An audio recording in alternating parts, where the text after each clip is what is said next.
جب حضرت سودا بنت زماں نے رسول اقدس صلی اللہ علیہ وسلم کی زبان مبارک سے فتنہ دجال کے بارے میں سنا، آپ دجال کے تذکرے سے بہت زیادہ خوف زدہ ہو جایا کرتی تھیں۔ تمام ازواج مطہرات کو ان کی اس عادت کا علم تھا۔ جو ہی دجال کا تذکرہ ہوا بس حضرت سودا کی طبیعت غیر ہو جاتی۔ ایک روز حضرت عائشہ صدیقہ رضی اللہ تعالیٰ عنہ اور حضرت حفصہ رضی اللہ تعالیٰ عنہ نے حضرت سودا بنت زماں رضی اللہ تعالیٰ عنہ کے سامنے دجال کی آمد کا تذکرہ کر دیا۔ بس پھر کیا تھا کہ وہ سنتے ہی بھاگ کر ایک ایسے کمرے میں چھپ گئیں جو دھوئیں اور جالوں سے اٹا پڑا تھا۔ یہ منظر دیکھ کر دونوں مسکرا رہی تھیں کہ رسول اقدس صلی اللہ علیہ وسلم تشریف لے آئے۔ پوچھا کیوں مسکرا رہی ہو؟ بتایا یہ ماجرا ہے۔ سودا اس کمرے میں ڈر کے مارے چھپی ہوئی ہے۔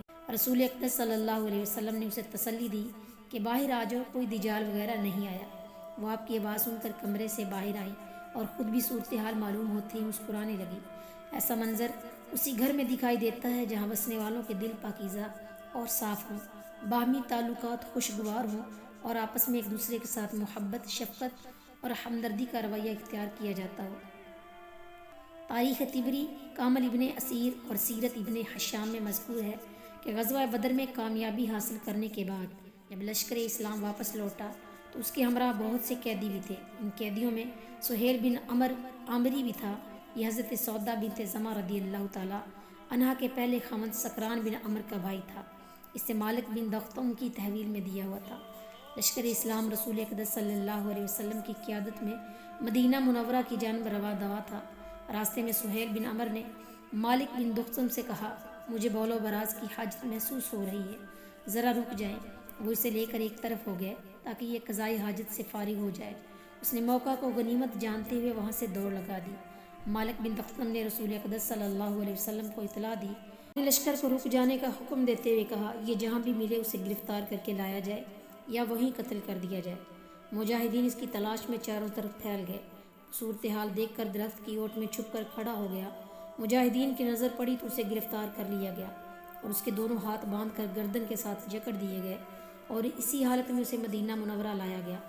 حضرت سودا بنت زماں رضی اللہ تعالیٰ عنہ نے جب اپنے پہلے خاوند کے بھائی کو اس انداز میں گرفتار دیکھا تو اسے غیرت دلاتے ہوئے برجستہ کہا، ذلت امیز زندگی سے تمہیں عزت کی موت مر جانا چاہیے تھا، تمہیں گرفتاری دیتے ہوئے شرم نہیں آئی؟ حضرت سودا رضی اللہ تعالیٰ عنہ کو یہ معلوم نہ تھا کہ رسول اللہ صلی اللہ علیہ وسلم اس کی بات سن رہے ہیں۔ آپ نے فرمایا، سودا تم اسے اللہ اور اس کے رسول کے خلاف برانگیختہ کر رہی ہو۔ حضرت سودا رضی اللہ تعالیٰ عنہ رسول اقدس صلی اللہ علیہ وسلم کی بات سنتے ہی شرمندہ ہوئی اور برجستہ کہا، یا رسول اللہ صلی اللہ علیہ وسلم، میں معافی چاہتی ہوں۔ دراصل یہ منظر دیکھ کر میں برداشت نہ کر سکی اور بے ساختہ یہ باتیں میرے منہ سے نکل گئیں۔ میں اللہ اور رسول کی اطاعت گزار اور فرما بردار ہوں۔ اگر آپ کو میری یہ بات ناگوار گزری تو میں تہ دل سے معافی کی طلبگار ہوں۔ آپ کی انداز دیکھ کر مسکرا پڑے اور ان کی معذرت قبول کرتے ہوئے آپ نے یہ عام اعلان کر دیا کہ جس کے قبضے میں جو قیدی ہے وہ اس کے ساتھ حسن سلوک سے پیش آئے۔ اس اعلان کا اثر یہ ہوا کہ ہر مجاہد کھانے کے وقت پہلے اپنی تحویل میں دیے گئے قیدی کو کھانا کھلاتا اور پھر اس کے بعد خود کھاتا۔ بعد میں سہیل بن عمر اور اس کے دوسرے حقیقی بھائیوں نے اسلام قبول کر لیا۔ حضرت سودا بنت زماں رضی اللہ تعالیٰ عنہ کا جسم چونکہ قدرے بھاری تھا، انہیں چلنے میں دشواری پیش آتی تھی۔ حجۃ الوداع میں رسول اقدس صلی اللہ علیہ وسلم نے انہیں لوگوں کے ازدحام سے پہلے مزدلفہ جانے کی اجازت دے دی تھی تاکہ یہ آرام سے منزل پر پہنچ جائیں۔ بخاری شریف میں یہ روایت منقول ہے۔ حضرت عائشہ صدیقہ رضی اللہ تعالیٰ عنہ بیان کرتی ہیں کہ ہم مزدلفہ میں ٹھہرے۔ سودا بنت زماں رضی اللہ تعالیٰ عنہ نے لوگوں کی بھیڑ سے پہلے روانگی کی اجازت طلب کی کیونکہ وہ سست رفتار خاتون تھی۔ آپ نے اسے روانگی کی اجازت دے دی تو وہ لوگوں کے بھیڑ سے پہلے ہی اگلی منزل پر روانہ ہو گئی، لیکن ہم وہاں صبح تک قیام پذیر رہے۔ جب رسول اقدس صلی اللہ علیہ وسلم روانہ ہوئے تو ہم بھی آپ کے ہمراہ چلے۔ اگر میں بھی سودا بنت زماں رضی اللہ تعالیٰ عنہ کی طرح روانگی کی اجازت طلب کر لیتی تو کتنا مزہ آتا، دل خوش ہو جاتا۔ حجۃ الوداع کے بعد حضرت سودا بنت زماں رضی اللہ تعالیٰ عنہ پھر کبھی حج کے لیے تشریف نہیں لے گئی۔ اسی طرح حضرت زینب بنت جحش رضی اللہ تعالیٰ عنہ نے بھی ایسے ہی کیا۔ مستقل مدینہ میں رہی۔ رسول اللہ صلی اللہ علیہ وسلم کے دنیائے فانی سے کوچ کر جانے کے بعد ان دونوں نے سفر پر جانا ترک کر دیا۔ حضرت سودا رضی اللہ تعالیٰ عنہ فرمایا کرتی تھی کہ میں نے حج بھی کر لیا ہے اور عمرہ کی سعادت بھی حاصل کر لی ہے، اب میں اپنے گھر میں ہی رہوں گی، جیسا کہ اللہ نے مجھے یہ حکم دیا ہے کہ اللہ تعالیٰ کا ارشاد ہے وقرن فی بیوتکن کہ اپنے گھروں میں ٹھہری رہا کرو۔ حضرت سودا بنت زمعہ رضی اللہ تعالی عنہا نے زندگی بھر اسی حکم پر بڑی سختی سے عمل کیا۔ حضرت سودا بنت زمعہ رضی اللہ تعالیٰ عنہ کی طبیعت میں فیاضی اور سخاوت کا عنصر غالب تھا۔ حضرت عمر بن خطاب رضی اللہ تعالیٰ عنہ نے اپنے دور خلافت میں درہم و دینار سے بھری ایک تھیلی خادم کے ہاتھ ان کی خدمت میں بھیجی۔ آپ نے پوچھا یہ کیا ہے؟ بتایا گیا کہ اس میں درہم و دینار ہے۔ فرمایا کیا درہم و دینار بھی کھجوروں کی طرح تھیلیوں میں ڈالے جاتے ہیں؟ پھر وہ تمام نقدی غربا و مساکین میں بانٹ دی اور اپنے پاس ان میں سے کچھ بھی نہ رکھا۔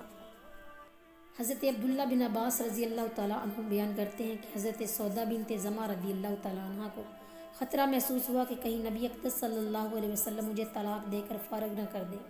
ایک روز عرض کی یا رسول اللہ صلی اللہ علیہ وسلم مجھے اپنے پاس رہنے دیں، مجھے طلاق نہ دینا، میں چاہتی ہوں کہ قیامت کے روز مجھے ازواج مطہرات کے زمرہ میں اٹھایا جائے۔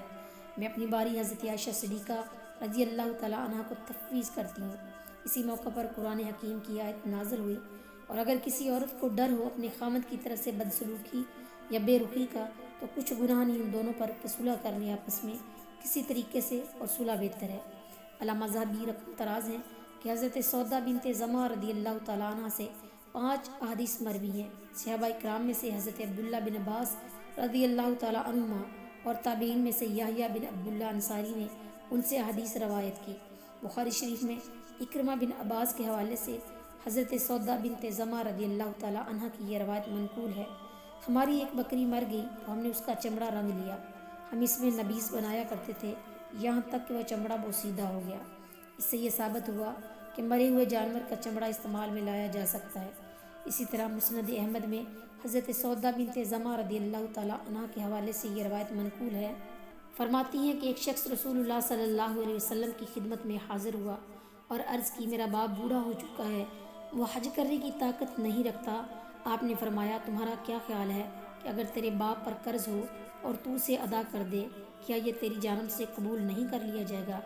اس نے کہا ہاں۔ آپ صلی اللہ علیہ وسلم نے فرمایا اللہ تعالیٰ زیادہ رحم و کرم کرنے والا ہے، اپنے باپ کی طرف سے تم حج کرو۔ اس روایت سے حج بدل کا جواز ثابت ہوتا ہے۔ رسول اقدس صلی اللہ علیہ وسلم کے اس دنیا سے کوچ کر جانے کے بعد خلفائے راشدین نے ازواج مطہرات کی خدمت کو اپنے لیے سعادت سمجھا اور اس میں کوئی کسر باقی اٹھا نہ رکھی۔ حضرت سودا بنت زمعہ رضی اللہ تعالیٰ عنہ نے 80 سال کی عمر میں وفات پائی۔ حضرت عمر بن خطاب رضی اللہ تعالیٰ عنہ کے دور خلافت کے آخری ایام تھے، مدینہ منورہ جنت البقیع میں دفن کیا گیا۔ اللہ ان سے راضی اور یہ اپنے اللہ سے راضی۔